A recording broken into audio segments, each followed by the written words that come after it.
60대가 넘으면 돈을 잃는 순간보다 더 무서운 게 있습니다. 바로 내가 가난으로 향하고 있다는 사실조차 모르고 지내는 것입니다. 요즘 이런 이야기를 참 많이 듣습니다.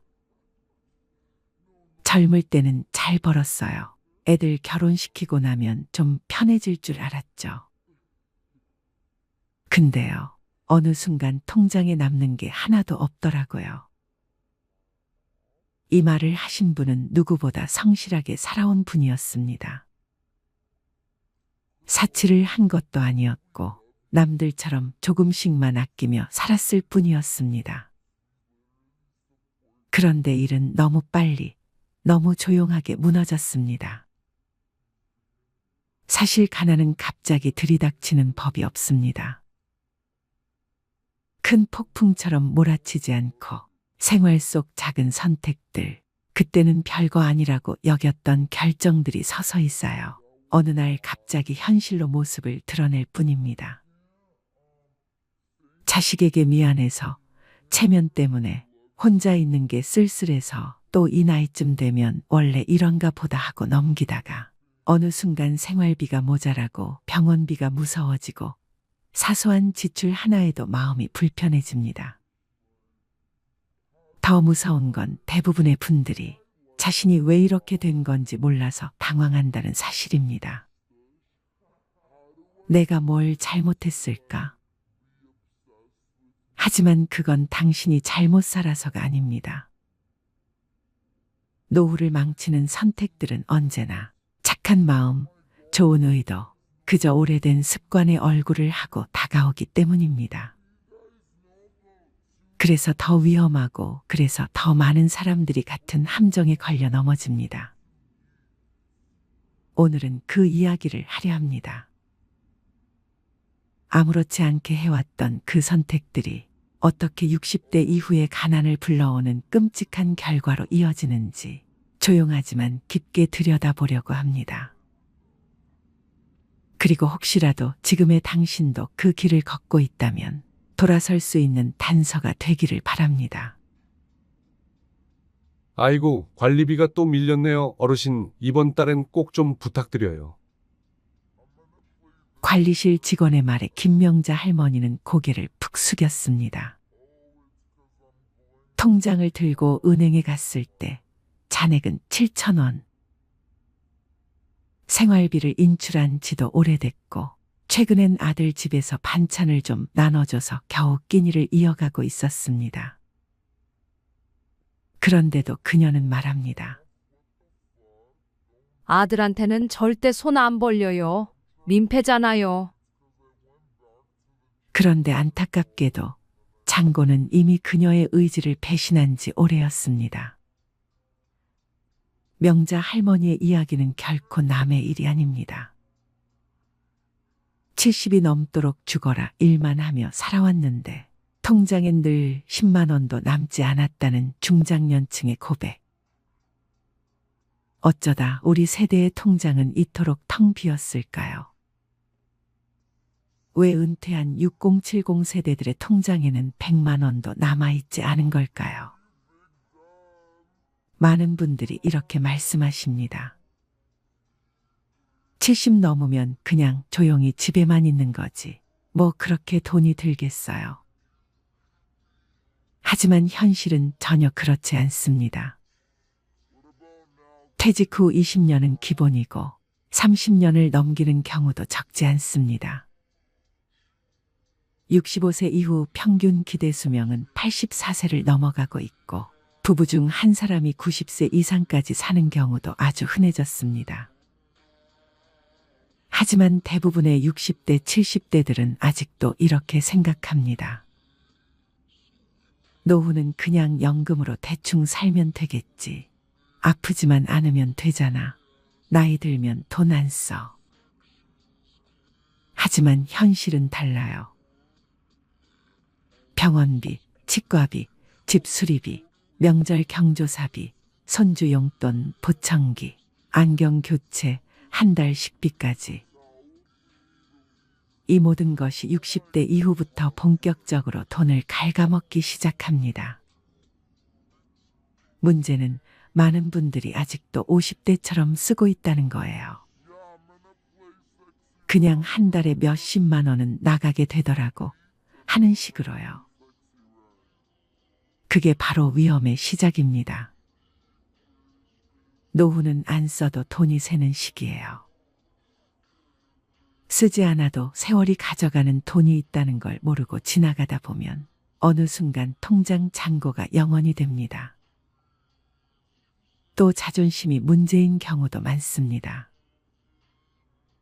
가난해도 남에게 손 안 벌리는 것, 부족해도 자식에게 부담 주지 않는 것. 이게 미덕처럼 여겨져 왔어요. 그런데 자존심은 준비 없는 사람에겐 아무런 방패가 되어주지 않습니다.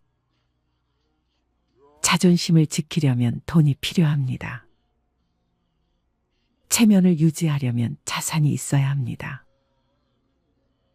자존심은 스스로를 지탱하는 강한 무기이지만 그 안에 든 칼날은 현실이 닿는 순간 너무 쉽게 부러지죠. 그러니 자존심이 강한 분일수록 더욱더 철저한 준비가 필요합니다. 그런데 놀랍게도 그런 분들이 나는 괜찮아 하며 대비를 등한시합니다. 결국 통장에 100만 원도 없는 채로 병원 앞에서 고개를 떨구게 되는 겁니다. 그리고 또 하나, 자식이 있으니까 괜찮다고 믿는 겁니다. 통장에 잔고가 없는 분들에게 이유를 물으면 종종 이렇게 대답하십니다. 나도 애들 키웠고 애들이 있으니까 그래도 어디 가서 굶기야 하겠어? 그런데 이 믿음은 현실을 외면한 환상입니다. 오늘날 30대, 40대 자녀들은 자신조차 감당이 어려운 세대를 살고 있어요. 물가 상승률, 집값, 교육비, 대출이자, 치솟는 보험료, 이들은 이미 삶에 쫓기고 있으며 부모까지 부양할 여력은 턱없이 부족합니다. 그럼에도 불구하고 여전히 많은 부모님들이 자식이 있으니까란 생각으로 저축을 미루고 부동산만 믿고 의료비 대비를 하지 않아요. 그리고 어느 날 자식의 차가운 한마디를 듣게 되죠. 엄마, 아빠, 저희도 솔직히 너무 힘들어요. 이때 깨닫게 됩니다. 아, 자식은 노후 대책이 아니었구나. 또, 돈이 없어서 못 모았어요. 라는 말을 참 많이 듣습니다. 물론 맞는 말이죠. 벌이가 적어서 저축 못했다는 분들 많습니다. 돈이 남아야 모으지요. 그런데 현실은 이렇습니다. 돈이 남아서 저축하는 게 아니라 저축을 하니까 남는 겁니다. 하루 1,000원, 한 달 3만 원. 이 금액을 무시해온 분들이 대부분이에요. 그깟 돈이 무슨 의미가 있겠어 하고 넘기다가 10년이 지나도 20년이 지나도 통장엔 여전히 0이 찍혀 있습니다.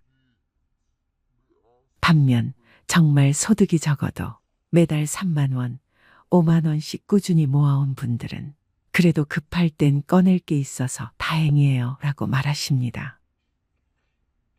문제는 금액이 아니라 습관입니다. 작은 돈을 소중히 여긴 사람은 언젠가 큰 돈도 제대로 다룰 수 있게 됩니다. 그리고 또 이런 말씀도 하세요. 그냥 아프지만 않으면 돼요. 하지만 노후의 가장 큰 지출은 바로 병원비입니다. 특히 치과, 안과, 정형외과는 보험이 잘 안 되거나 비용이 큽니다. 의외로 큰 돈이 드는 항목이 청력 저하, 백내장, 무릎 연골 수술, 틀니, 임플란트 그리고 각종 검진비입니다. 문제는 이런 항목은 대부분 계획되지 않은 지출이라는 겁니다. 통장에 100만 원도 없는 분들은 이런 의료비 앞에서 항상 무력해집니다. 아이고, 그거는 나중에 아프면 그때 생각해보지. 하지만 그때는 갑자기 오고 그때 돈이 없으면 삶의 질이 수직낙하합니다. 그런가 하면 삶의 낙이 없다고들 하십니다. 여가와 취미가 없다 보니 지출이 감정적으로 이루어지는 경우가 많습니다. 책을 사는 것도 걷기 좋은 운동화를 사는 것도 아깝다고 생각하면서 술자리에는 쉽게 지출하죠. 내가 이 나이에 친구라도 만나야지. 그러다 보니 남는 게 없습니다. 자기만의 여가나 취미가 없는 사람은 감정 소비를 반복하고 결국 빈 통장만 남깁니다. 또 이런 말도 있습니다. 나중에 모으려고 했지. 그런데 기억하셔야 합니다. 돈을 모으는 데에는 나중이 없습니다. 지금 시작하지 않으면 그 나중은 오지 않습니다. 통장에 100만 원도 없는 70세 어르신들이 공통적으로 하는 후회는 딱 하나입니다. 조금이라도 일찍 시작할 걸. 많은 분들이 이렇게 말씀하세요. 나 정말 검소하게 살았어요. 사치 같은 건 절대 안 했어요. 하지만 현실은 다릅니다. 작은 사치, 반복된 소비, 습관적 지출, 이 모든 것이 누적된 결과입니다. 매일 마시는 5,000원짜리 커피, 정기배송 구독 서비스, 다 못 쓰는 건강식품, 자식과의 식사 후 결제 습관. 이런 습관적 소비는 눈에 보이지 않기에 더 무섭습니다. 누구보다 검소하다고 믿었던 사람들이 가장 위험한 지출을 하고 있는 경우가 많습니다. 돈보다 사람을 믿는다고요. 멋진 말입니다. 그런데 실천이 불가능합니다. 사람도 관계도 존엄도 결국 돈 위에 세워져야 지속될 수 있기 때문입니다. 돈이 없으면 선택지가 줄어들고 자존감이 흔들리며 좋은 것을 알아도 실천하지 못하게 됩니다. 그리고 마지막으로 이런 체념이 가장 무섭습니다. 이 나이에 뭘 하고 희망을 아예 꺼버리는 거요. 하지만 정말 그럴까요? 지금 이 영상을 보신다면 아직 늦지 않았습니다. 1만 원부터 시작하세요. 매일 가계부를 써보세요. 하루에 커피 한 잔 안 마시고 저축하세요. 당장 1년 뒤 당신의 통장은 달라질 수 있습니다. 70세에도 인생은 다시 시작할 수 있습니다. 통장 잔고가 0원이어도 오늘부터 진짜로 변화하고자 하는 의지가 있다면 그 인생은 마이너스에서 플러스로 향할 수 있습니다. 작은 돈을 무시하지 마세요. 주관 없는 소비를 경계하세요. 자식이 아닌 나의 힘으로 설 준비를 지금 하세요. 그리고 꼭 기억하세요. 돈이 없어서 불행한 게 아닙니다. 돈이 없는데도 바꾸려 하지 않을 때, 그때 진짜 불행이 시작됩니다. 박종수 할아버지는 은퇴 후 몇 년 동안은 어떻게든 자립하며 살아갔습니다. 하지만 투자 실패와 과도한 지출로 인해 점점 재정 상태가 악화되면서 그는 더 이상 혼자 힘으로 생활을 유지할 수 없었습니다. 어느 날 결국 그는 큰 결심을 하고 자식들에게 돈을 부탁하기로 합니다. 그날 오후 종수 할아버지는 가장 큰 아들인 영수의 집을 찾아갔습니다. 평소에도 자주 오가던 집이었지만 오늘은 발걸음이 무거웠습니다. 초인종을 누르자 영수가 문을 열어주었습니다. 아버지, 웬일이세요? 오랜만에 오셨네요. 종수 할아버지는 어색하게 웃으며 집 안으로 들어갔습니다. 따뜻한 차를 대접받으며 그는 몇 번이나 입을 때려다가 다시 다물었습니다. 결국 마음을 굳게 먹고 조심스럽게 말을 꺼냈습니다. 영수야, 아버지가 정말 미안한데 이번 달 생활비가 부족해서 좀 도와줄 수 있겠니? 영수는 순간 당황한 듯 멈칫했습니다. 그는 이미 가정의 생계를 위해 열심히 일하고 있었고 아이들의 교육비와 각종 생활비로 부담이 컸기 때문입니다.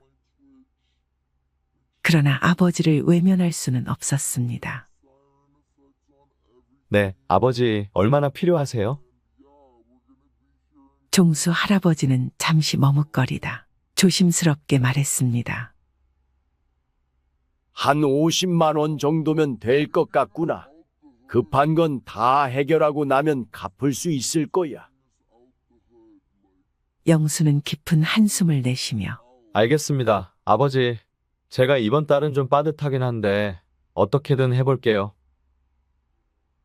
라고 대답했습니다. 그날 밤 종수 할아버지는 집으로 돌아와 마음이 착잡했습니다.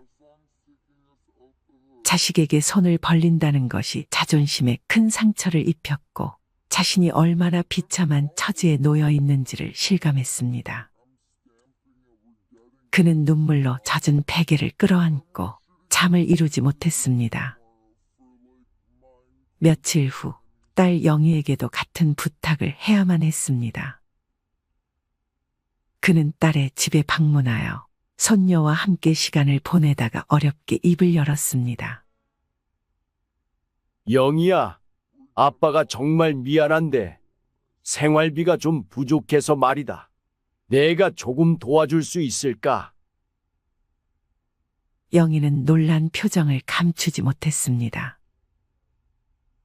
아빠, 무슨 일이세요? 요즘 많이 힘드신가 봐요. 그녀는 아버지의 손을 잡고 걱정스러운 눈빛으로 물었습니다. 그래, 영희야. 아빠가 좀 어려운 상황에 놓였단다. 이번 달만 좀 도와주면 안 될까? 영희는 눈물을 참으며 물론이에요, 아빠. 제가 어떻게든 마련해 볼게요. 라고 말했습니다. 종수 할아버지는 자식들의 얼굴을 보며 더욱 마음이 무거워졌습니다. 자식들에게 짐이 된다는 사실이 그를 괴롭혔고 그는 자신이 잘못된 결정을 내렸음을 후회하며 자책했습니다. 자식들에게 손을 벌릴 때마다 그는 더욱 비참해졌고 그들에게 부담을 주는 자신의 처지가 너무도 서글펐습니다. 이렇게 박종수 할아버지는 말년에 자식들에게 돈을 부탁하며 비참한 나날을 보냈고 자식들은 그런 아버지 때문에 힘들어했습니다. 그는 자식들에게 미안함과 고마움을 동시에 느끼며 자신의 실수로 인해 가족 모두가 고통받고 있다는 사실에 깊은 후회를 했습니다. 종수 할아버지는 자식들에게 손을 벌린 이후 자신의 과거를 돌아보며 많은 후회를 하게 되었습니다. 그는 젊은 시절에 많은 잘못된 선택을 했다는 것을 깨달았습니다. 특히 몇 가지 지출은 그의 재정 상황을 악화시키는 큰 원인이었습니다. 첫째로, 종수 할아버지는 젊었을 때 친구들과의 술자리에 많은 돈을 썼습니다. 그는 술을 좋아했고 친구들과 어울리는 것을 즐겼습니다. 매주 금요일 저녁마다 그는 친구들과 함께 술집에 가서 밤늦게까지 술을 마셨습니다. 그때는 재미있고 즐거운 시간이었지만 그렇게 쓴 돈이 한 달, 한 해를 넘어가며 상당한 금액이 되었음을 나중에야 깨달았습니다. 그는 그 돈을 저축하거나 투자했다면 지금과는 다른 상황이었을 것이라고 후회했습니다. 둘째로 종수 할아버지는 무리한 모임과 회식에 큰 돈을 썼습니다.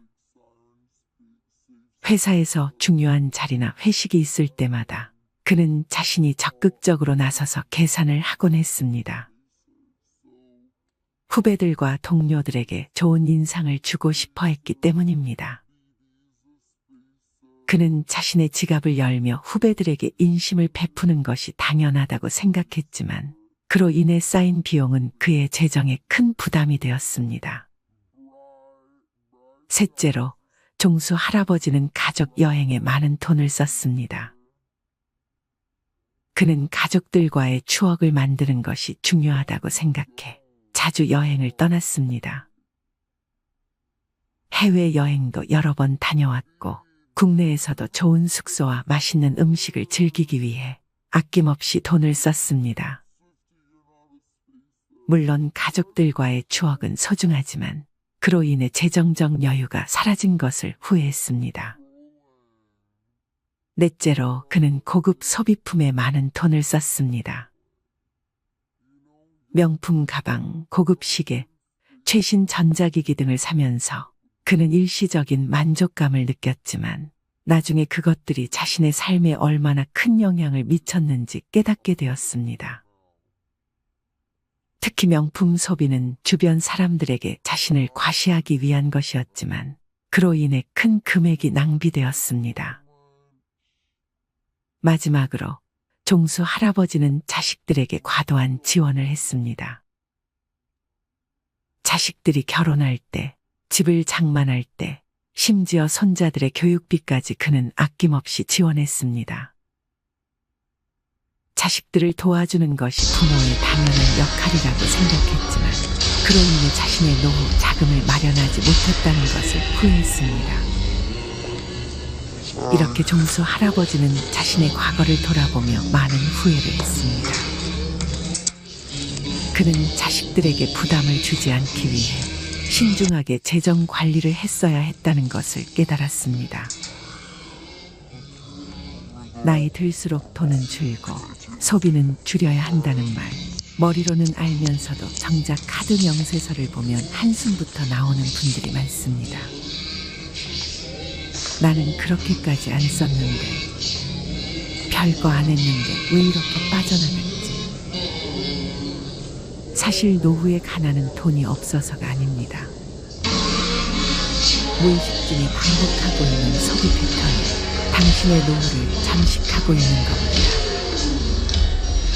특히 오늘 이야기할 9가지 소비는 2070세대, 즉 소비를 줄여야 할 시기에 오히려 집착하고 있는 지출 항목들입니다. 당신의 삶에도 이 9가지가 들어와 있다면 지금부터라도 정리가 필요합니다. 첫 번째, 명절 선물, 체면이라는 이름의 단어. 나이 들수록 체면을 지켜야 한다는 생각이 강해집니다. 명절이 되면 아무도 시키지 않아도 비싼 한우 세트, 과일 상자, 건강식품을 고릅니다. 그래도 어른인데 이 정도는 해야지. 며느리 친정에도 뭔가 보내야지. 하지만 체면은 지갑에서 나갑니다. 그리고 그 체면을 지킬수록 약값을 미루고 전기요금을 걱정하는 현실이 찾아옵니다. 체면은 빚내서 유지할 게 아닙니다. 체면은 내 형편에 맞게 절제하는 어른에게서 납니다. 진짜 품위는 덜 써도 존중받는 사람이 될 때 생깁니다. 두 번째, 여행, 탈출인가, 회복인가. 이 나이에 언제 또 가보겠어. 이 말 한마디에 항공권을 결제하고 내 인생인데 한 번쯤은 하며 여행 패키지를 끊습니다. 하지만 여행은 갔다 오면 끝입니다. 추억은 남을지 몰라도 카드값은 더 오래 남습니다. 게다가 여행은 습관이 되면 중독됩니다. 또 가야겠다. 안 가면 허전해. 문제는 여행이 회복이 아닌 회피가 되는 순간부터 노후는 무너지기 시작한다는 점입니다. 지속 가능한 삶은 감정이 가라앉은 상태에서 가도 되는 타이밍에 가는 여행이어야 합니다. 세 번째, 옷. 과거의 멋이 현재의 짐이 될 때 나도 이 정도는 입어야지. 할머니라고 아무 옷이나 입나. 나이 들어도 멋지고 싶은 마음 당연합니다. 하지만 옷장이 가득 차 있고 입는 옷은 늘 똑같은데도 또 다시 신상을 고르고 있다면 그건 멋이 아니라 불안을 지우기 위한 소비일 수 있습니다. 노년의 멋은 비싼 옷이 아니라 단정함에서 시작됩니다. 꾸준히 다림질된 셔츠, 잘 맞는 슬랙스, 깔끔한 운동화. 그것이면 됩니다. 진짜 품위는 옷에서 나오는 게 아니라 자기 삶에 책임지는 태도에서 나옵니다. 네 번째, 커피. 하루 한 잔은 괜찮을까? 퇴직 후 할 일 없는 하루의 시작은 늘 커피 한 잔으로 열립니다.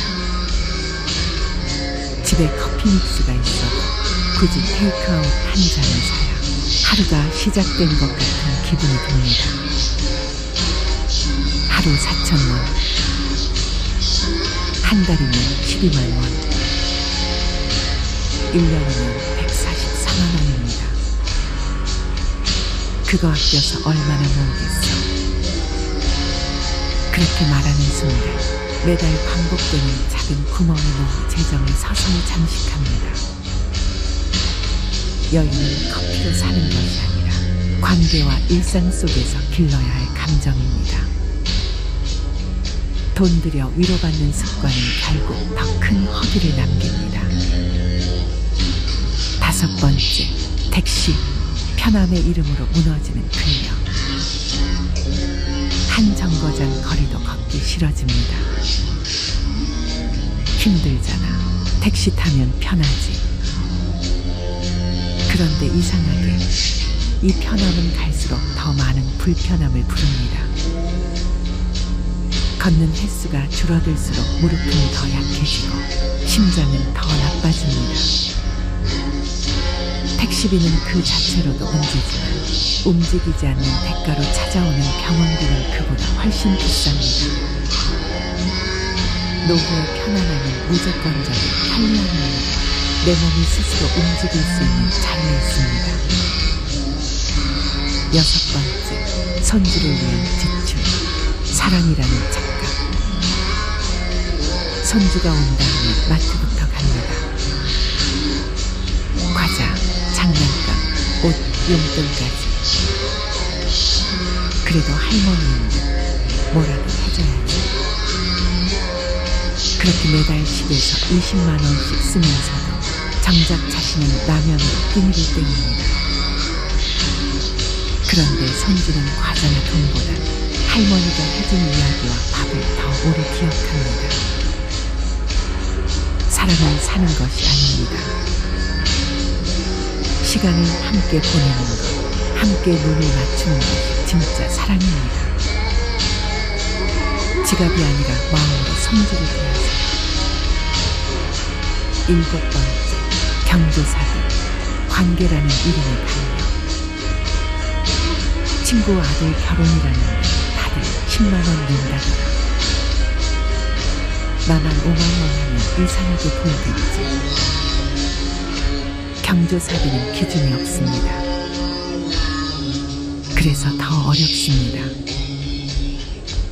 그러나 중요한 것은 당신의 형편과 마음입니다.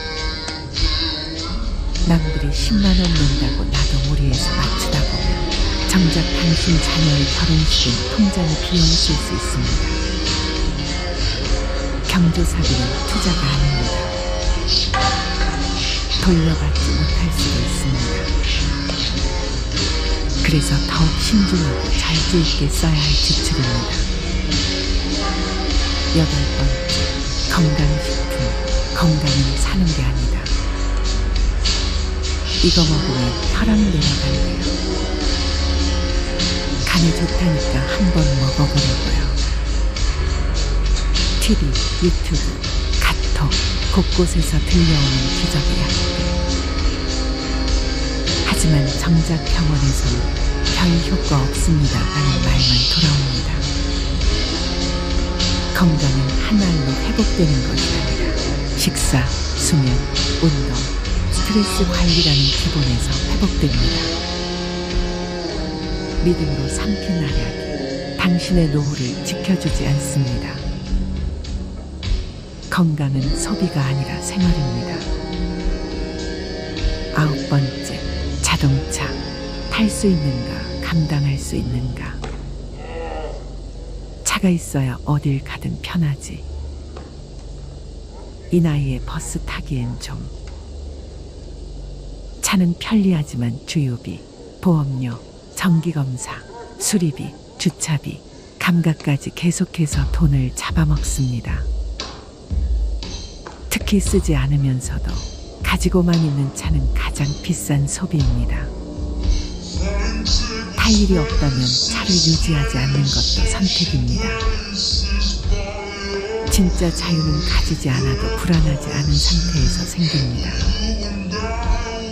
사람은 더 가지는 싸움에서 행복해지는 것이 아니라 덜 가지는데도 괜찮아지는 싸움에서 자유로워집니다. 누군가는 말합니다. 나이 들면 소박하게 살아야 한다. 하지만 진짜 소박함은 절제가 생활이 된 사람에게서 나옵니다. 아리스토텔레스는 이렇게 말했습니다. 훌륭한 삶이란 많은 것을 소유한 사람이 아니라 적게 필요로 하는 사람에게 주어진다. 당신의 소비 습관은 지금 당신이 어떤 사람인지 말해주는 거울입니다. 그 거울을 마주하고 불필요한 것들을 하나씩 덜어낼 때 비로소 당신의 삶은 가난에서 벗어나기 시작합니다. 더 벌 수 없다면 덜 쓰는 것이 지혜입니다. 덜 쓰는 삶이 결국 더 오래, 더 평온하게 당신을 지켜줄 것입니다. 오늘은 우리 삶과 직결되는 그러나 너무나 무겁고도 피할 수 없는 주제를 함께 나눠보려고 합니다. 바로 대한민국 경제에 불어닥친 역대급 위기, 그리고 그 안에서 평범한 사람들이 어떻게 가난해지고 있는가 하는 문제입니다. 많은 분들이 이렇게 말씀하십니다. 자영업자는 장사가 안 되니 힘들겠지. 그래도 직장인은 좀 낫지 않겠나? 하지만 안타깝게도 그렇지 않습니다. 오늘 제가 말씀드릴 내용은 직장인조차 안전하지 않다는 현실입니다. 그리고 그 현실은 이미 수많은 기사와 통계, 주변의 사례를 통해 드러나고 있습니다. 먼저 숫자 하나를 짚고 넘어가야 합니다. 2025년 2분기 한국은행이 발표한 가계부채 총액은 1952조 원을 넘어섰습니다. 사상 최고치입니다. 여러분, 1952조라는 숫자는 너무 커서 피부에 와닿지 않으실 수 있습니다. 그럼 이렇게 생각해 보십시오. 우리나라에서 경제 활동을 하는 모든 사람들이 1년 동안 한 푼도 안 쓰고 번 돈을 다 모아도 이 빚을 다 갚기는 어렵습니다. 즉, 우리 사회 전체가 빚 위에 아슬아슬하게 위태롭게 서 있다는 겁니다. 가계부채 문제는 단순히 숫자가 많다는 의미를 넘어섭니다. 문제는 이 빚이 더 이상 감당할 수 없는 수준에 이르렀다는 데 있습니다. 한국은행과 금융감독원이 발표한 통계에 따르면 은행권 신용카드 대출 연체율이 최근 20년 만에 최고치를 기록했습니다. 카드 대금을 갚지 못하는 사람들이 그만큼 많아졌다는 뜻입니다. 여러분, 카드 연체는 단순히 돈 관리를 못했다 수준의 문제가 아닙니다. 연체가 늘어난다는 건 평범한 가정들조차 현금 흐름이 막혔다는 신호입니다. 예전에는 경제적 어려움이 특정 계층의 문제였다면 이제는 직장인, 중산층, 은퇴 준비를 하던 사람들까지 동시다발적으로 무너지고 있는 겁니다.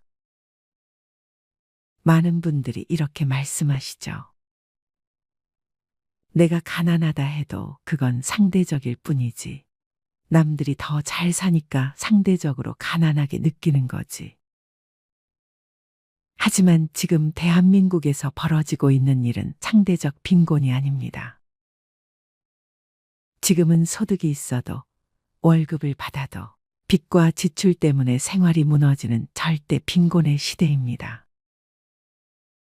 이게 바로 우리 사회가 직면한 가장 큰 문제입니다. 요즘 언론에 자주 등장하는 단어가 있습니다. 바로 푸어입니다.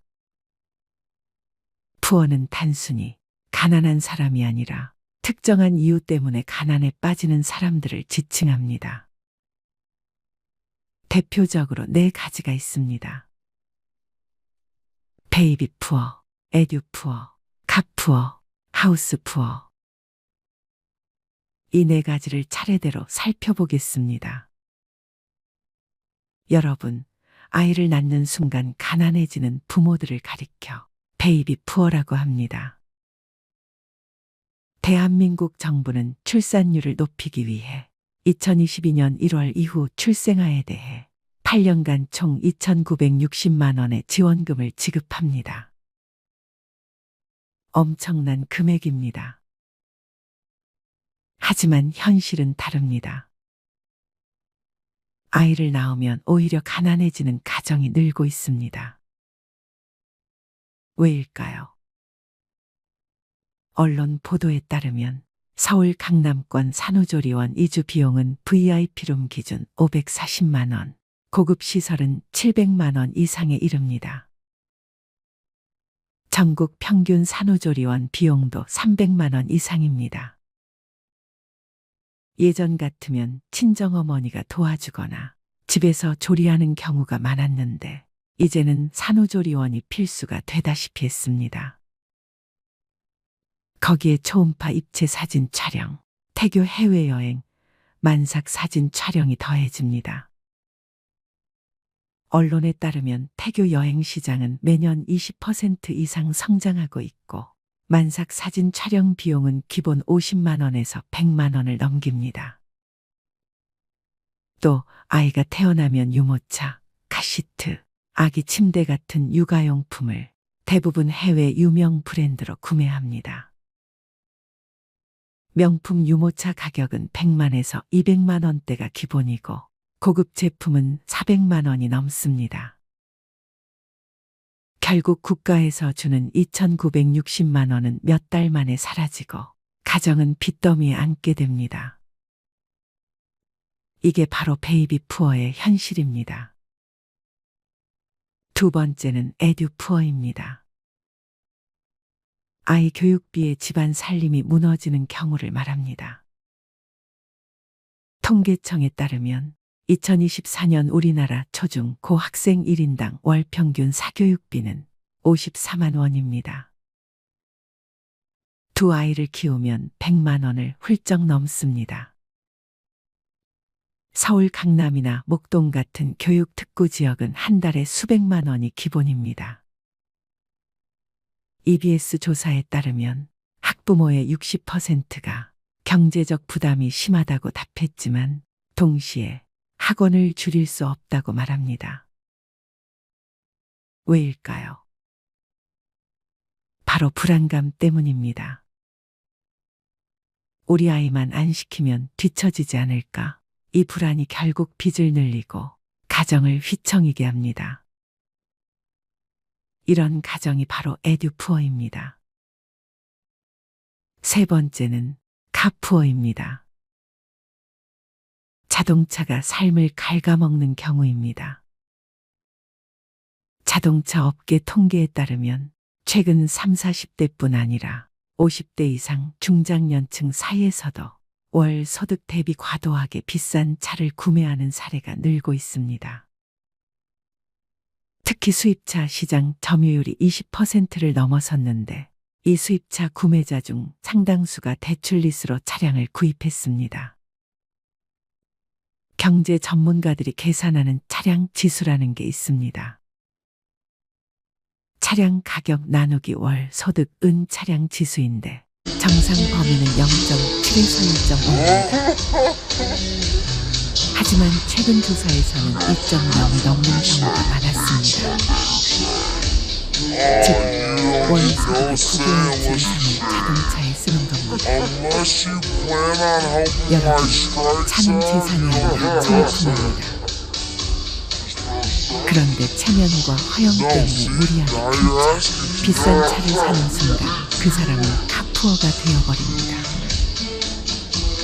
마지막이자 가장 심각한 문제는 하우스푸어입니다. 집 한 채의 모든 걸 묶어둔 사람들입니다. 2025년 8월 조선일보 땅집고 기사에는 서대문구에 사는 69세 A씨 사례가 보도됐습니다. 그는 10여 년 전 7억 5천에 산 아파트를 지금은 15억에 구매하고 있습니다. 겉보기엔 부자 같지만 월 소득 국민연금과 이자를 합쳐 250만 원에 불과합니다. 대출을 다 갚지도 못했고 생활비는 빠듯합니다. 집값은 2배가 되었지만 생활은 전혀 나아지지 않은 겁니다. 이런 경우를 두고 15억짜리 집을 가진 빈곤층이라고 부르는 겁니다. 실제로 서울의 아파트 평균 가격은 14억 원, 중위 가격은 10억 6,200만 원입니다. 많은 사람들이 대출을 끼고 집을 삽니다. 그런데 이자를 계산해보면 6억 대출만 해도 10년간 갚아야 할 이자가 2억 6,500만 원입니다. 집값이 조금 오른다고 해도 결국 손에 남는 건 거의 없습니다. 이게 바로 하우스푸어의 현실입니다. 여러분, 직장만큼은 안전하다고 생각하시나요? 하지만 그렇지 않습니다. 2025년 8월 20일자 중앙일보 기사에는 충격적인 사례가 실렸습니다. 국내 1위 해운사였던 한진해운.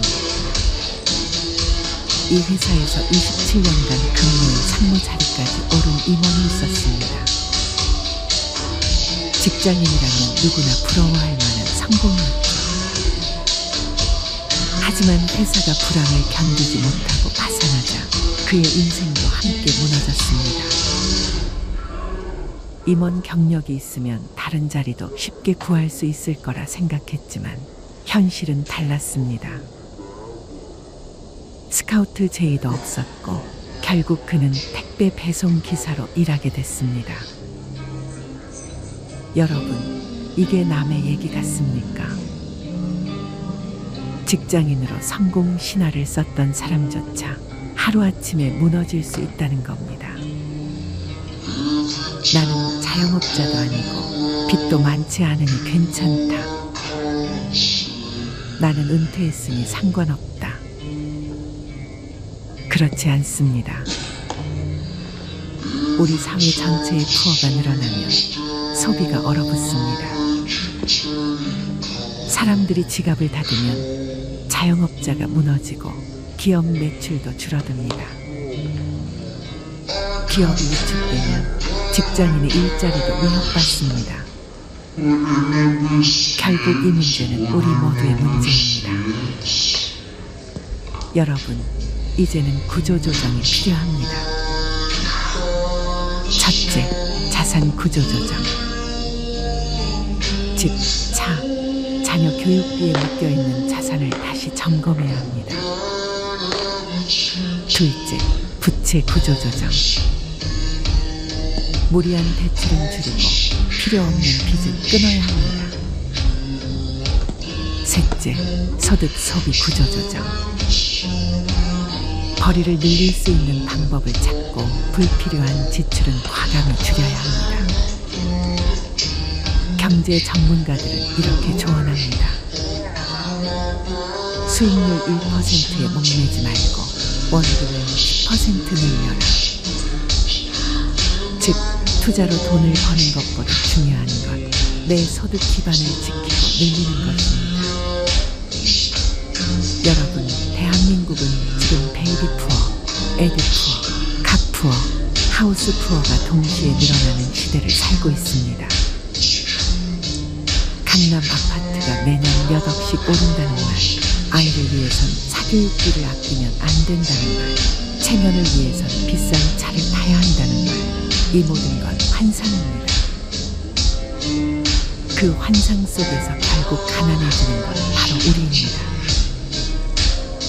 이제는 결단해야 합니다. 소득과 소비, 자산과 부채의 구조를 재정비해야 합니다.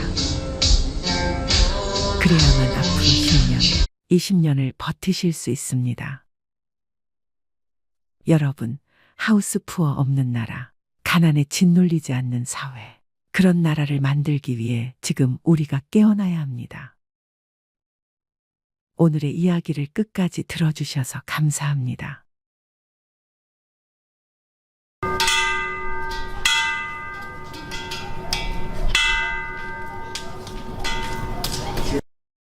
안녕하십니까? 오늘은 많은 분들이 은근히 가슴 한켠에 품고 있는 이야기, 은퇴 후 골프에 얽힌 현실과 그 너머의 대안에 대해 깊이 있는 이야기를 나누고자 합니다. 주말 아침, 한때는 알림 소리로 북적이던 단톡방. 이달 둘째 주 토요일, 새벽 6시 티오프 어때? 이번엔 누가 버디 제일 많이 잡나 보자. 그렇게 북적이던 단톡방이 요즘엔 어떻습니까? 골프 이야기 대신 친구 자녀의 결혼 소식이나 부고 알림만 간간히 올라오는 조용한 공간이 되어버렸습니다. 그러고 보니 주말마다 함께 필드를 누비던 친구들, 다들 어디로 사라진 걸까요? 그 단톡방의 첫 시작은 늘 설레는 메시지로 열렸습니다. 누구보다 먼저 기상한 친구가 잽싸게 새벽 라운딩을 제안하고 누군가는 바쁘다는 핑계를 대며 빠졌지만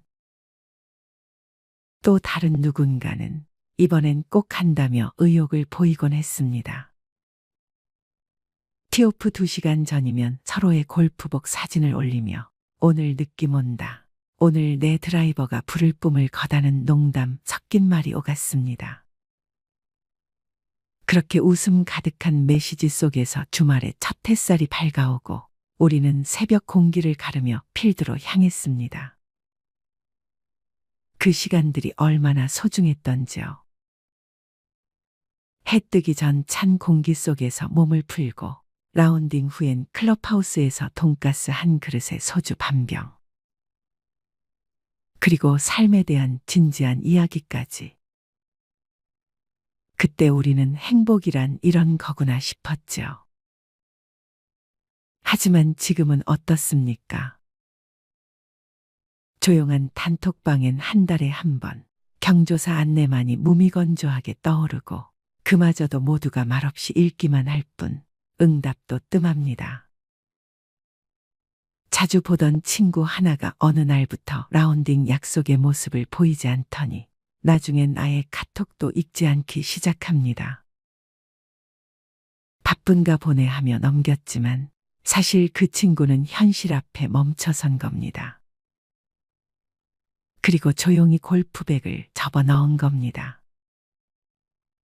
그건 단지 한 사람의 문제가 아닙니다. 통계청 조사에 따르면 50대 골퍼의 약 40%가 60대에 접어들며 골프를 그만둡니다. 그 수치는 70대에 들어서면 절반으로 또 줄어듭니다.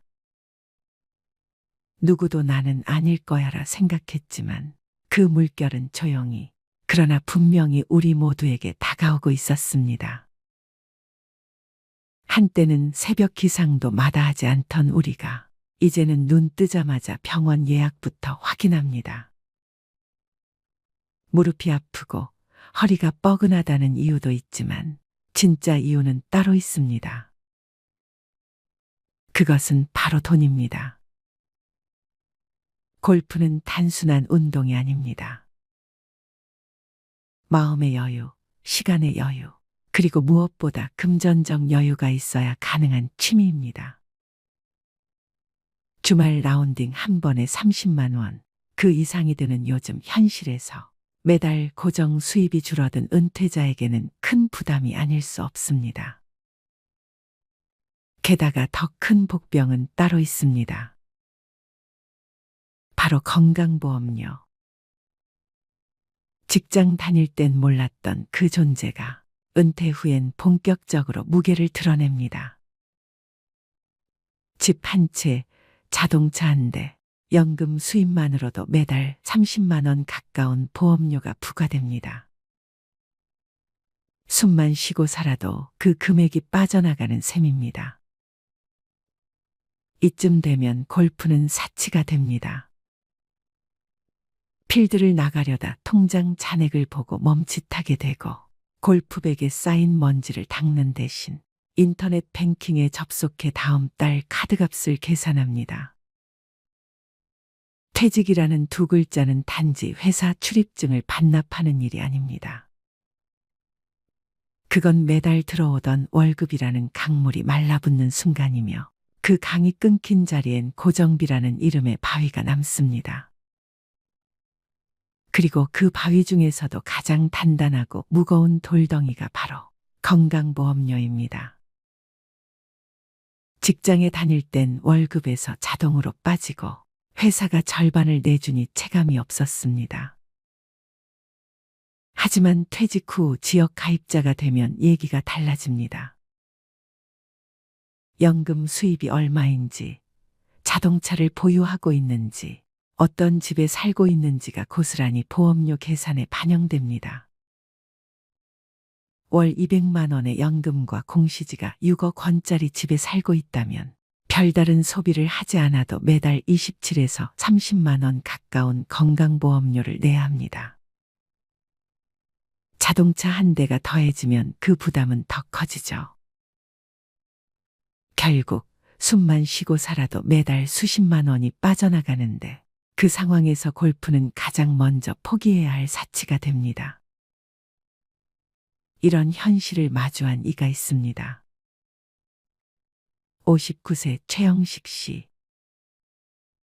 대기업에서 30년을 근무하며 누구보다 성실하게 살아온 그에게 주말 골프는 하나의 보상이었습니다. 필드 위에서 좋은 사람들과 걷고 바람 따라 샷을 날리는 시간은 단순한 취미가 아니라 살아있다는 감각이었습니다. 그는 퇴직 후 더 여유롭게 골프를 즐길 수 있을 거라 믿었습니다. 더 이상 주말 예약에 매달릴 필요 없이 평일 오전 황제 골프를 누리리라 설렘에 찼습니다. 하지만 현실은 그의 기대를 가차없이 꺾어버렸습니다. 스크린 골프장에서 만난 선배가 던진 말 한마디. 영식아, 퇴직하고 나니 건보료 폭탄 맞는다. 나도 연금 나오는데 매달 40만 원 넘게 내. 필드는커녕 스크린도 한 달에 한 번 갈까 말까야. 그날 밤 그는 국민연금, 건강보험공단 사이트를 들락날락하며 계산기를 두드렸습니다. 연금 수입, 아파트 공시지가, 자동차 등록 상태. 그 모든 것이 그를 조용히 골프장에서 멀어지게 만들었습니다. 결국 그는 가장 아끼던 드라이버를 천천히 닦아내며 골프백을 창고 깊숙한 곳으로 옮겼습니다.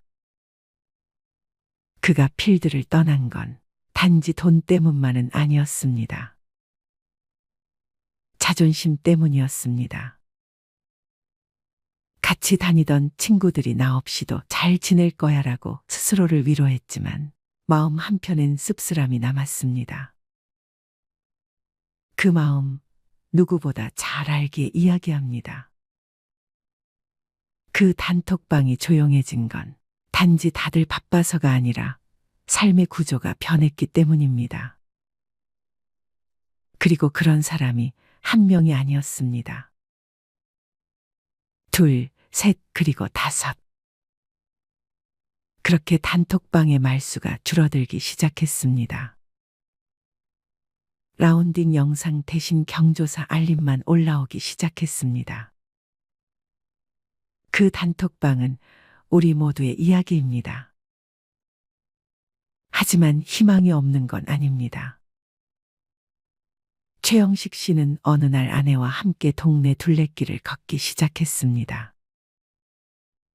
처음엔 어색했지만 며칠이 지나자 익숙해졌습니다. 아내가 보온병에 담아온 따뜻한 커피를 마시며 벤치에 앉아 나누는 이야기에서 그는 또 다른 위로를 받았습니다. 여보, 나 이제 골프 안 해도 괜찮을 것 같아. 그 말에 아내는 조용히 그의 손을 잡았습니다. 필드의 환호성 대신 숲길의 새소리와 아내의 미소가 그의 주말을 채우기 시작했습니다. 골프를 그만뒀지만 행복을 그만둔 것은 아니었습니다. 그는 깨달았습니다.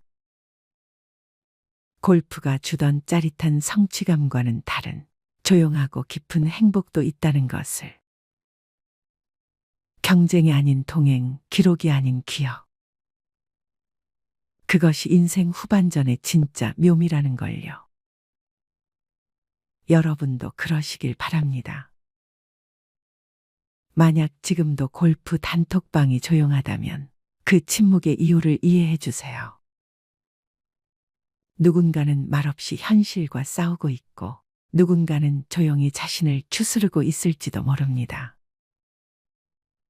지금 이 글을 읽고 계신 여러분. 혹시 여러분도 조용히 사라진 친구를 떠올리고 계시지 않나요?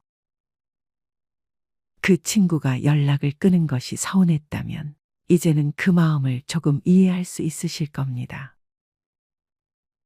누구든 현실 앞에선 잠시 멈출 수밖에 없습니다. 자, 이제 남은 건 우리 자신의 선택입니다. 골프를 계속하고 싶다면 방법은 있습니다. 평일 새벽 라운딩, 9월 대중제 이용, 노케디 셀프 라운딩 등 비용을 줄이는 방법을 적극적으로 찾아보세요. 아니면 아예 다른 즐거움을 찾아보는 것도 좋습니다. 등산, 낚시, 가드닝, 악기 연주, 여행. 모두 훌륭한 선택지입니다. 그리고 무엇보다 중요한 건 나를 너무 탓하지 않는 것입니다. 과거보다 덜 화려해졌다고 해도 지금 이 순간을 즐길 수 있다면 그게 바로 성공입니다. 골프는 한때 우리 삶을 빛나게 해줬지만 인생을 풍요롭게 해주는 건 결국 사람과 기억, 그리고 지금의 나 자신입니다.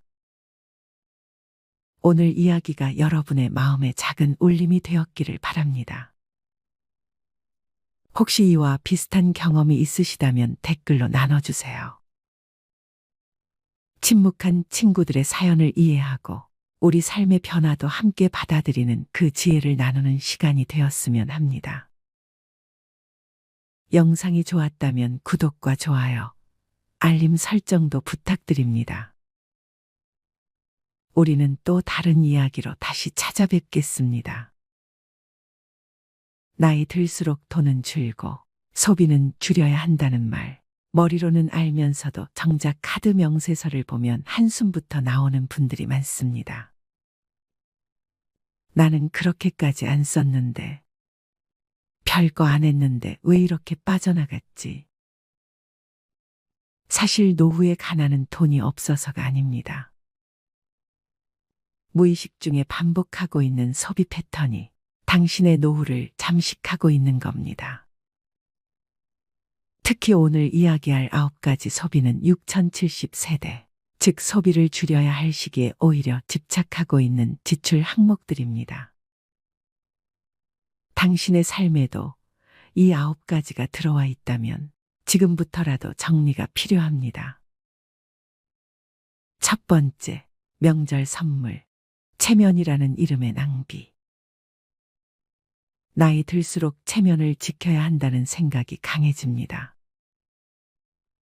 명절이 되면 아무도 시키지 않아도 비싼 한우 세트, 과일 상자, 건강식품을 고릅니다. 그래도 어른인데 이 정도는 해야지. 며느리 친정에도 뭔가 보내야지. 하지만 체면은 지갑에서 나갑니다. 그리고 그 체면을 지킬수록 약값을 미루고 전기요금을 걱정하는 현실이 찾아옵니다. 체면은 빚내서 유지할 게 아닙니다. 체면은 내 형편에 맞게 절제하는 어른에게서 납니다. 진짜 품위는 덜 써도 존중받는 사람이 될 때 생깁니다. 두 번째, 여행. 탈출인가, 회복인가. 이 나이에 언제 또 가보겠어. 이 말 한마디에 항공권을 결제하고 내 인생인데 한 번쯤은 하며 여행 패키지를 끊습니다. 하지만 여행은 갔다 오면 끝입니다. 추억은 남을지 몰라도 카드값은 더 오래 남습니다. 게다가 여행은 습관이 되면 중독됩니다. 또 가야겠다. 안 가면 허전해. 문제는 여행이 회복이 아닌 회피가 되는 순간부터 노후는 무너지기 시작한다는 점입니다. 지속 가능한 삶은 감정이 가라앉은 상태에서 가도 되는 타이밍에 가는 여행이어야 합니다. 세 번째, 옷. 과거의 멋이 현재의 짐이 될 때. 나도 이 정도는 입어야지. 할머니라고 아무 옷이나 입나. 나이 들어도 멋지고 싶은 마음 당연합니다. 하지만 옷장이 가득 차 있고 입는 옷은 늘 똑같은데도 또 다시 신상을 고르고 있다면 그건 멋이 아니라 불안을 지우기 위한 소비일 수 있습니다. 노년의 멋은 비싼 옷이 아니라 단정함에서 시작됩니다. 꾸준히 다림질된 셔츠, 잘 맞는 슬랙스, 깔끔한 운동화. 그것이면 됩니다. 진짜 품위는 옷에서 나오는 게 아니라 자기 삶에 책임지는 태도에서 나옵니다. 네 번째, 커피. 하루 한 잔은 괜찮을까? 퇴직 후 할 일 없는 하루의 시작은 늘 커피 한 잔으로 열립니다. 집에 커피 믹스가 있어도 굳이 테이크아웃 한 잔을 사야 하루가 시작된 것 같은 기분이 듭니다. 하루 4,000원. 한 달이면 12만 원. 1년이면 144만 원입니다. 그거 아껴서 얼마나 모으겠어? 그렇게 말하는 순간 매달 반복되는 작은 구멍이 노후 재정을 서서히 잠식합니다. 여유는 커피로 사는 것이 아니라 관계와 일상 속에서 길러야 할 감정입니다. 돈 들여 위로받는 습관은 결국 더 큰 허기를 남깁니다. 다섯 번째, 택시. 편함의 이름으로 무너지는 근력. 한 정거장 거리도 걷기 싫어집니다. 힘들잖아. 택시 타면 편하지. 그런데 이상하게 이 편함은 갈수록 더 많은 불편함을 부릅니다. 걷는 횟수가 줄어들수록 무릎은 더 약해지고 심장은 더 나빠집니다. 택시비는 그 자체로도 문제지만 움직이지 않는 대가로 찾아오는 병원비는 그보다 훨씬 비쌉니다. 노후의 편안함은 무조건적인 편리함이 아니라 내 몸이 스스로 움직일 수 있는 자유에 있습니다. 여섯 번째, 손주를 위한 지출. 사랑이라는 착각. 손주가 온다 하면 마트부터 갑니다. 과자, 장난감, 옷, 용돈까지. 그래도 할머니인데 뭐라도 해줘야지.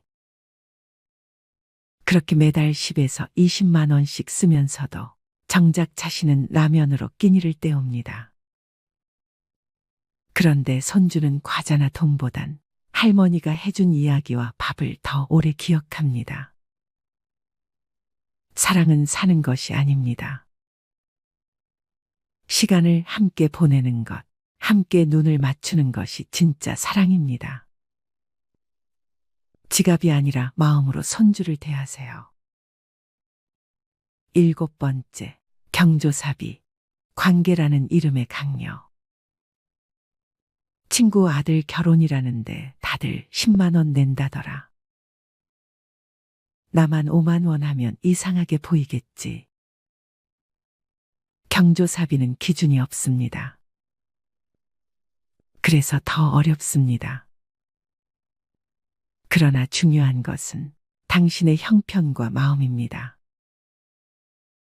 남들이 10만 원 낸다고 나도 무리해서 맞추다 보면 정작 당신 자녀의 결혼식엔 통장이 비어 있을 수 있습니다. 경조사비는 투자가 아닙니다. 돌려받지 못할 수도 있습니다. 그래서 더욱 신중하고 절제 있게 써야 할 지출입니다. 8번째, 건강식품. 건강은 사는 게 아니다. 이거 먹으면 혈압 내려간대요. 간에 좋다니까 한번 먹어보려고요. TV, 유튜브, 카톡, 곳곳에서 들려오는 기적의 약들. 하지만 정작 병원에서는 별 효과 없습니다 라는 말만 돌아옵니다. 건강은 한 알로 회복되는 것이 아니라 식사, 수면, 운동, 스트레스 관리라는 기본에서 회복됩니다. 믿음으로 삼킨 알약이 당신의 노후를 지켜주지 않습니다. 건강은 소비가 아니라 생활입니다. 9번째, 자동차. 탈 수 있는가, 감당할 수 있는가. 차가 있어야 어딜 가든 편하지. 이 나이에 버스 타기엔 좀. 차는 편리하지만 주유비, 보험료, 정기검사, 수리비, 주차비, 감가까지 계속해서 돈을 잡아먹습니다. 특히 쓰지 않으면서도 가지고만 있는 차는 가장 비싼 소비입니다. 탈 일이 없다면 차를 유지하지 않는 것도 선택입니다. 진짜 자유는 가지지 않아도 불안하지 않은 상태에서 생깁니다. 사람은 더 가지는 싸움에서 행복해지는 것이 아니라 덜 가지는데도 괜찮아지는 싸움에서 자유로워집니다. 누군가는 말합니다. 나이 들면 소박하게 살아야 한다. 하지만 진짜 소박함은 절제가 생활이 된 사람에게서 나옵니다. 아리스토텔레스는 이렇게 말했습니다. 훌륭한 삶이란 많은 것을 소유한 사람이 아니라 적게 필요로 하는 사람에게 주어진다. 당신의 소비 습관은 지금 당신이 어떤 사람인지 말해주는 거울입니다. 그 거울을 마주하고 불필요한 것들을 하나씩 덜어낼 때 비로소 당신의 삶은 가난에서 벗어나기 시작합니다. 더 벌 수 없다면 덜 쓰는 것이 지혜입니다. 덜 쓰는 삶이 결국 더 오래, 더 평온하게 당신을 지켜줄 것입니다. 아마 여러분도 느끼실 겁니다. 내가 젊었을 때보다 요즘 세상이 훨씬 풍족해 보이는데 왜 내 통장은 점점 비어갈까? 혹시 이런 생각 해보신 적 있으신가요? 요즘 뉴스에 이런 말이 자주 나옵니다. 2030 세대는 부모 세대보다 가난해질 첫 세대다. 이건 단순히 젊은이들 얘기만은 아닙니다. 이 말 속에는 우리 6, 7대 세대가 지금도 불을 지키기 힘들어지고 있다는 경고가 들어 있습니다. 왜냐하면 전 세계적으로 지난 20, 30년 동안 경제 위기가 올 때마다 각국 정부와 중앙은행이 돈을 무지막지하게 풀어왔습니다. 그 돈이 서민 주머니로 곧장 들어오면 좋겠지만 현실은 그렇지 않죠.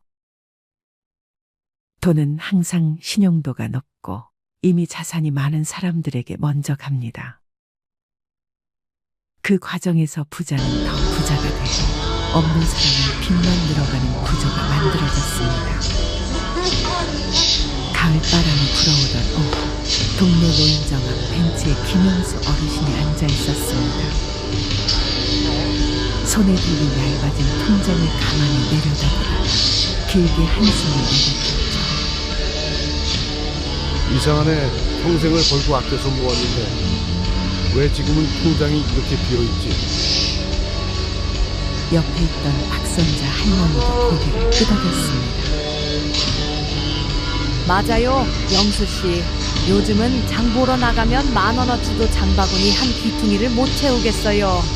예전엔 은행에 돈 넣어두기만 해도 이자가 불어났는데 지금은 그게 안 되네요. 두 사람의 대화는 단순한 풀연 같지만 사실은 우리 세대 모두가 마주한 이야기입니다. 젊을 때는 열심히 벌어서 모으면 언젠가 여유로운 노후가 올 거라 믿었죠. 그런데 지금은 왜 그 믿음이 흔들리고 있을까요? 예전에는 참 단순했습니다. 월급에서 생활비를 떼고 나머지를 은행에 넣으면 시간이 해결해줬습니다. 10%가 넘는 금리가 매년 돈을 빌려줬고 재형저축은 30%가 넘는 이자를 약속했습니다. 그때는 얼마나 벌었느냐보다 얼마나 오래 모았느냐가 부의 크기를 결정했죠. 예를 들어 1985년에 1천만 원을 재형저축에 넣었다가 10년 후엔 원금의 몇 배가 되어 돌아왔습니다. 금리와 시간이 우리 편이던 시절이었죠. 그런데 지금은 상황이 완전히 바뀌었습니다. 금리는 2%대에 머물고 물가는 하루가 다르게 오릅니다. 예전처럼 그냥 넣어두면 불어난다는 공식이 또 준지 오래입니다. 전 세계적으로 20, 30년 동안 경제 위기가 올 때마다 중앙은행이 돈을 풀었습니다. 하지만 그 돈은 서민보다 이미 부자인 사람들의 주머니로 먼저 들어갔습니다. 신용도 높은 사람만 더 싸게, 더 많이 빌릴 수 있었으니까요. 결국 부자는 더 부자가 되고 없는 사람은 더 빚을 지게 되는 구조가 고착됐습니다. 우리 세대가 부를 쌓은 방식 중 가장 큰 건 집이었습니다. 집값이 오르면 자연스레 자산이 불어났죠. 그런데 지금은 대한민국 자산의 75%가 부동산에 묶여 있습니다. 미국은 34%, 일본은 38%인데 비해 우리는 압도적으로 높습니다. 이 말은 집값이 떨어지면 나라 전체의 부가 줄어든다는 뜻입니다. 문제는 이렇게 자산이 한쪽에만 몰리면 새로운 산업과 일자리에 돈이 안 흘러갑니다. 결국 청년층은 창업할 기회를 잃고 우리 세대 역시 부동산 가격 변동에 휘둘리는 리스크가 커집니다. 뉴스에서 한국인 평균 자산 2억 5천만 원이라는 말을 들으면 다들 부자인데 나만 없는 건가 하는 생각이 듭니다. 하지만 중요한 건 평균이 아니라 중위값입니다. 실제로 절반의 사람들은 자산이 1억 원도 안 됩니다. 평균이라는 숫자에서도 상대적 박탈감에 빠지는 건 위험합니다. 중위값을 알면 목표도 현실적으로 세울 수 있습니다. 예를 들어 2억 5천이 아니라 1억을 기준으로 잡으면 나도 한번 해보자는 마음이 생깁니다. 나이가 들수록 투자 원칙이 달라져야 합니다. 은퇴 직전에 퇴직금을 정하 주식 코인에 넣는 건 위험합니다. 일부는 달력, 금, 안정적인 채권 등으로 분산해야 합니다. 연 57%의 안정적인 수익률과 10년 20년 꾸준히 유지하는 큰 자산이 됩니다. 그리고 해지 손실이 큰 상품은 피해야 합니다. 언제든 생활비를 뺄 수 있어야 하기 때문이죠. 우리 사회는 한 번 실패하면 재기하기 어렵습니다. 하지만 은퇴 이후의 인생은 작게 실패하며 배우는 과정이 필요합니다. 소액 투자, 부업, 취미를 통한 수익화 등 작은 시도를 꾸준히 하는 것이 큰 위기에서 살아남는 힘이 됩니다. 우리 세대가 젊었을 때 금리가 높아 돈이 스스로 불어났습니다. 지금은 그렇지 않기에 돈보다 시간을 관리하는 능력이 중요해졌습니다. 무엇에 시간을 쓰고 어떤 공부와 준비를 하느냐가 은퇴 이후 삶의 질을 결정합니다. 김영수 어르신이 벤치에서 이렇게 말씀하셨습니다. 결국 돈은 잃어도 다시 벌 수 있지만 시간은 절대 못 벌어. 우리가 가진 진짜 재산은 지금 이 순간이야. 그 말이 오래 남았습니다. 경제는 숫자 싸움 같지만 사실은 시간과 선택의 싸움입니다. 여러분의 남은 시간이 더 단단한 경제적 안전망을 만드는 데 쓰이길 바랍니다. 아이고, 관리비가 또 밀렸네요. 어르신, 이번 달엔 꼭 좀 부탁드려요. 관리실 직원의 말에 김명자 할머니는 고개를 푹 숙였습니다. 통장을 들고 은행에 갔을 때 잔액은 7,000원. 생활비를 인출한 지도 오래됐고 최근엔 아들 집에서 반찬을 좀 나눠줘서 겨우 끼니를 이어가고 있었습니다. 그런데도 그녀는 말합니다. 아들한테는 절대 손 안 벌려요. 민폐잖아요. 그런데 안타깝게도 장고는 이미 그녀의 의지를 배신한 지 오래였습니다. 명자 할머니의 이야기는 결코 남의 일이 아닙니다. 70이 넘도록 죽어라 일만 하며 살아왔는데 통장엔 늘 10만 원도 남지 않았다는 중장년층의 고백. 어쩌다 우리 세대의 통장은 이토록 텅 비었을까요? 왜 은퇴한 6070 세대들의 통장에는 100만 원도 남아있지 않은 걸까요? 많은 분들이 이렇게 말씀하십니다. 70 넘으면 그냥 조용히 집에만 있는 거지. 뭐 그렇게 돈이 들겠어요. 하지만 현실은 전혀 그렇지 않습니다. 퇴직 후 20년은 기본이고 30년을 넘기는 경우도 적지 않습니다. 65세 이후 평균 기대 수명은 84세를 넘어가고 있고 부부 중 한 사람이 90세 이상까지 사는 경우도 아주 흔해졌습니다. 하지만 대부분의 60대, 70대들은 아직도 이렇게 생각합니다. 노후는 그냥 연금으로 대충 살면 되겠지. 아프지만 않으면 되잖아. 나이 들면 돈 안 써. 하지만 현실은 달라요. 병원비, 치과비, 집 수리비, 명절 경조사비, 손주 용돈, 보청기, 안경 교체, 한 달 식비까지. 이 모든 것이 60대 이후부터 본격적으로 돈을 갉아먹기 시작합니다. 문제는 많은 분들이 아직도 50대처럼 쓰고 있다는 거예요.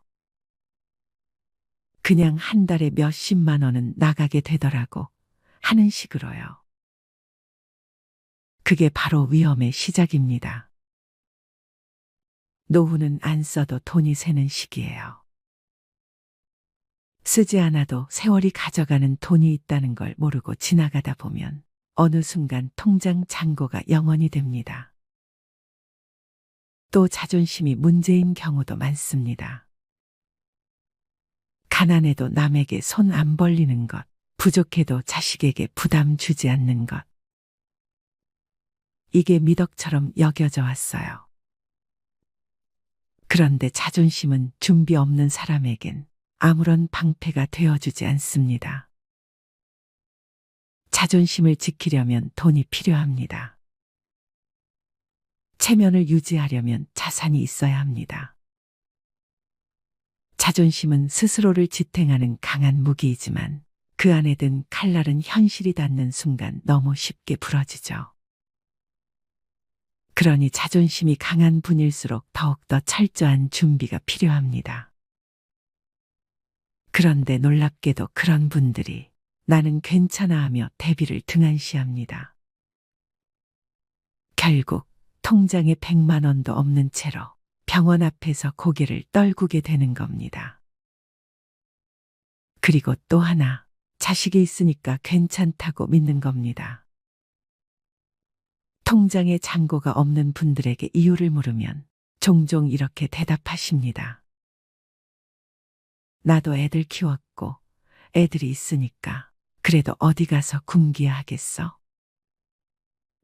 그런데 이 믿음은 현실을 외면한 환상입니다. 오늘날 30대, 40대 자녀들은 자신조차 감당이 어려운 세대를 살고 있어요. 물가 상승률, 집값, 교육비, 대출이자, 치솟는 보험료, 이들은 이미 삶에 쫓기고 있으며 부모까지 부양할 여력은 턱없이 부족합니다. 그럼에도 불구하고 여전히 많은 부모님들이 자식이 있으니까란 생각으로 저축을 미루고 부동산만 믿고 의료비 대비를 하지 않아요. 그리고 어느 날 자식의 차가운 한마디를 듣게 되죠. 엄마, 아빠, 저희도 솔직히 너무 힘들어요. 이때 깨닫게 됩니다. 아, 자식은 노후 대책이 아니었구나. 또, 돈이 없어서 못 모았어요. 라는 말을 참 많이 듣습니다. 물론 맞는 말이죠. 벌이가 적어서 저축 못했다는 분들 많습니다. 돈이 남아야 모으지요. 그런데 현실은 이렇습니다. 돈이 남아서 저축하는 게 아니라 저축을 하니까 남는 겁니다. 하루 1,000원, 한 달 3만 원. 이 금액을 무시해온 분들이 대부분이에요. 그깟 돈이 무슨 의미가 있겠어 하고 넘기다가 10년이 지나도 20년이 지나도 통장엔 여전히 0이 찍혀 있습니다. 반면 정말 소득이 적어도 매달 3만 원, 5만 원씩 꾸준히 모아온 분들은 그래도 급할 땐 꺼낼 게 있어서 다행이에요 라고 말하십니다. 문제는 금액이 아니라 습관입니다. 작은 돈을 소중히 여긴 사람은 언젠가 큰 돈도 제대로 다룰 수 있게 됩니다. 그리고 또 이런 말씀도 하세요. 그냥 아프지만 않으면 돼요. 하지만 노후의 가장 큰 지출은 바로 병원비입니다. 특히 치과, 안과, 정형외과는 보험이 잘 안 되거나 비용이 큽니다. 의외로 큰 돈이 드는 항목이 청력 저하, 백내장, 무릎 연골 수술, 틀니, 임플란트 그리고 각종 검진비입니다. 문제는 이런 항목은 대부분 계획되지 않은 지출이라는 겁니다. 통장에 100만 원도 없는 분들은 이런 의료비 앞에서 항상 무력해집니다. 아이고, 그거는 나중에 아프면 그때 생각해보지. 하지만 그때는 갑자기 오고 그때 돈이 없으면 삶의 질이 수직낙하합니다. 그런가 하면 삶의 낙이 없다고들 하십니다. 여가와 취미가 없다 보니 지출이 감정적으로 이루어지는 경우가 많습니다. 책을 사는 것도 걷기 좋은 운동화를 사는 것도 아깝다고 생각하면서 술자리에는 쉽게 지출하죠. 내가 이 나이에 친구라도 만나야지. 그러다 보니 남는 게 없습니다. 자기만의 여가나 취미가 없는 사람은 감정 소비를 반복하고 결국 빈 통장만 남깁니다. 또 이런 말도 있습니다. 나중에 모으려고 했지. 그런데 기억하셔야 합니다. 돈을 모으는 데에는 나중이 없습니다. 지금 시작하지 않으면 그 나중은 오지 않습니다. 통장에 100만 원도 없는 70세 어르신들이 공통적으로 하는 후회는 딱 하나입니다. 조금이라도 일찍 시작할 걸. 많은 분들이 이렇게 말씀하세요. 나 정말 검소하게 살았어요. 사치 같은 건 절대 안 했어요. 하지만 현실은 다릅니다. 작은 사치, 반복된 소비, 습관적 지출, 이 모든 것이 누적된 결과입니다. 매일 마시는 5,000원짜리 커피, 정기배송 구독 서비스, 다 못 쓰는 건강식품, 자식과의 식사 후 결제 습관. 이런 습관적 소비는 눈에 보이지 않기에 더 무섭습니다. 누구보다 검소하다고 믿었던 사람들이 가장 위험한 지출을 하고 있는 경우가 많습니다. 돈보다 사람을 믿는다고요? 멋진 말입니다. 그런데 실천이 불가능합니다. 사람도 관계도 존엄도 결국 돈 위에 세워져야 지속될 수 있기 때문입니다. 돈이 없으면 선택지가 줄어들고 자존감이 흔들리며 좋은 것을 알아도 실천하지 못하게 됩니다. 그리고 마지막으로 이런 체념이 가장 무섭습니다. 이 나이에 뭘 하고 희망을 아예 꺼버리는 거요. 하지만 정말 그럴까요? 지금 이 영상을 보신다면 아직 늦지 않았습니다. 1만 원부터 시작하세요. 매일 가계부를 써보세요. 하루에 커피 한 잔 안 마시고 저축하세요. 당장 1년 뒤 당신의 통장은 달라질 수 있습니다. 70세에도 인생은 다시 시작할 수 있습니다. 통장 잔고가 0원이어도 오늘부터 진짜로 변화하고자 하는 의지가 있다면 그 인생은 마이너스에서 플러스로 향할 수 있습니다. 작은 돈을 무시하지 마세요. 주관 없는 소비를 경계하세요. 자식이 아닌 나의 힘으로 살 준비를 지금 하세요. 그리고 꼭 기억하세요. 돈이 없어서 불행한 게 아닙니다. 돈이 없는데도 바꾸려 하지 않을 때 그때 진짜 불행이 시작됩니다.